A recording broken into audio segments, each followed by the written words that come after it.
ঘটনাস্থলে ভাঙ্গা বাস, আশেপাশে ভিড়, অ্যাম্বুলেন্সের সাইরেন।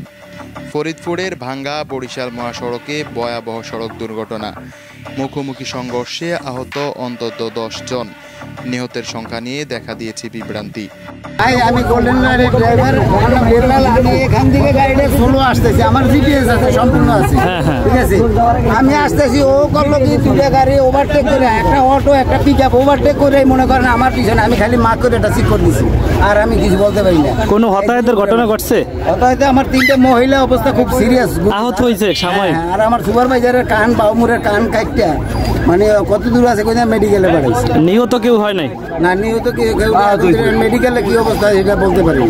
সকাল 10টার এই দুর্ঘটনার পর মহাসড়কের দুপাশে 7 থেকে 8 কিলোমিটার দীর্ঘ যানজট সৃষ্টি হয়। ভোগান্তিতে পড়েন হাজারো যাত্রী। শুক্রবার সকাল 10টার দিকে টেকেরহাট ও বড়ইতলার মাঝামাঝি স্থানে ঢাকা থেকে বরিশালগামী আমাদের পরিবহন এবং বরিশাল থেকে ঢাকাগামী গোল্ডেন লাইন বাসের মধ্যে মুখোমুখি সংঘর্ষ হয়। কারণ এই আমাদের এই গাড়ির ড্রাইভার আর হেল্পার এরা গান নিয়ে ব্যস্ত, গান ছাড়বে দুজনে, হেল্পারেও খেয়াল করে না। মানে এখানে ভুল কি গোল্ডেন লাইনের না আমাদের পরিবহনের? গোল্ডেন লাইনের ভুল নাই, আমাদের এখানে ড্রাইভার এবং দুইজন কি পালায়ে গেছে?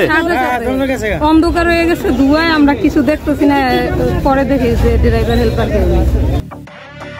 স্থানীয় প্রত্যক্ষদর্শী জানান, বাস দুটা খুব স্পিডে ছিল, একেবারে সামনাসামনি ধাক্কা লাগে। যাত্রীরা ভেতরে চিৎকার শুরু করে, সবাই আতঙ্কিত হয়ে যায়। দুর্ঘটনায় অন্তত 10 জন গুরুতর আহত হয়েছে। তাদের দ্রুত ভাঙ্গা উপজেলা স্বাস্থ্য কমপ্লেক্স ও ফরিদপুরের বিভিন্ন হাসপাতালে ভর্তি করানো হয়েছে। নিহত হয়েছে কিনা তা নিয়ে চলছে বিভ্রান্তি। ভাঙ্গা হাইওয়ে থানার ওসি জানান, আমরা প্রাথমিকভাবে 10 জন আহতের খবর নিশ্চিত করেছি। নিহতের বিষয়টি যাচাই করা হচ্ছে, সঠিক তথ্য পরে জানানো হবে। যানজটে আটকে থাকা বাস, ট্রাকের সারি, যাত্রীরা ভ্যানে বা পায়ে হেঁটে যাচ্ছে। দুর্ঘটনার পর মহাসড়কের দুপাশে 7 থেকে 8 কিলোমিটার দীর্ঘ যানজট তৈরি হয়। ঘন্টার পর ঘন্টা আটকে থেকে চরম ভোগান্তিতে পড়েন যাত্রী ও চালকরা। ভুক্তভোগী যাত্রী জানান, 2 ঘন্টার বেশি সময় ধরে রাস্তায় বসে আছি, খাবার পানি কিছুই নেই, ছোট বাচ্চারা কষ্টে আছে। পুলিশ ও ফায়ার সার্ভিস ক্রেন দিয়ে দুর্ঘটনাস্থলে বাস সরিয়ে নিচ্ছে। পরে পুলিশ ও ফায়ার সার্ভিসের তৎপরতা বাস দুটি সরিয়ে নেওয়া হলে ধীরে ধীরে স্বাভাবিক হয় যান চলাচল। হাসপাতালে আহতদের চিকিৎসা চলছে, বাইরে কান্নারত স্বজনরা।